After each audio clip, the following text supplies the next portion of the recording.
देखिए कभी भी आपको फैसला करने ये 2 चीज़ें आएँ, अकल और ईमान, तो आप हमेशा अकल को छोड़ दीजिएगा और ईमान पे टिके रहिएगा। अब आप लोग देखेंगे कि अकल पे ही ज़्यादातर लोगों का ध्यान जाता है। मैं इसको समझाऊँगा कि आपने फैसला ईमान पे क्यों करना है।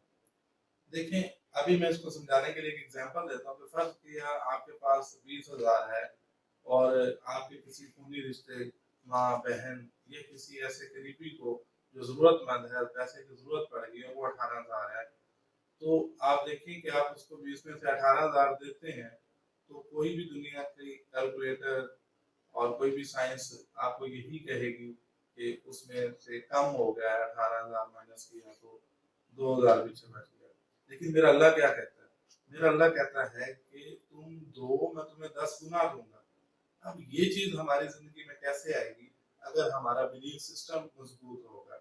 यहाँ पे एक एग्ज़ाम्पल है कि राबिया बसरी का वाक़या जो मशहूर आप लोग सुनते आ रहे हैं कि उनके पास कोई माँगने वाला आया है, तो उन्होंने उनको 2 रोटियाँ उठा के दे दी।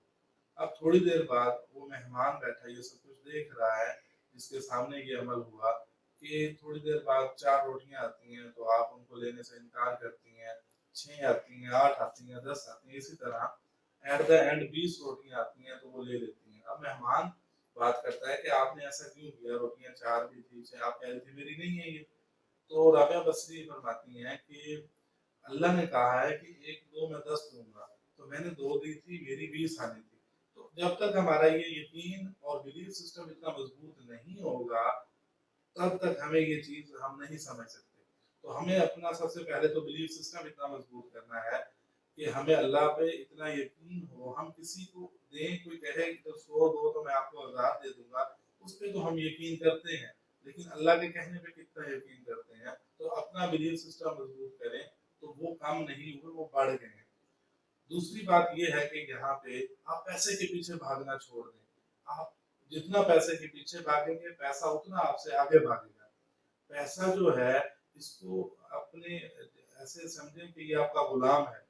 ये आपको सहूलत देने के लिए आया है, मतलब पैसे आ गए तो आप उससे कोई अच्छी फैसिलिटी ले सकते हैं, अच्छा घर बना सकते हैं, अच्छी गाड़ी, अच्छी ड्रेसिंग, अच्छा खाना। अगर आप उस पैसे को अपने सर का ताज बना के रखेंगे, जोड़ के रखेंगे, तो वो पैसा आपको तंग करना शुरू कर देगा, वो आपके ऊपर सरदार बन के बैठ जाएगा। पैसे के पीछे भागने से पैसा नहीं आएगा। कुछ चीज़ें हैं जिनके पीछे भागने से वो आगे भागती हैं। इनको हम शोहरत हो गया, पैसा हो गया, इनके पीछे कभी नहीं भागना चाहिए। ये हमारे पीछे खुद ब खुद आती हैं।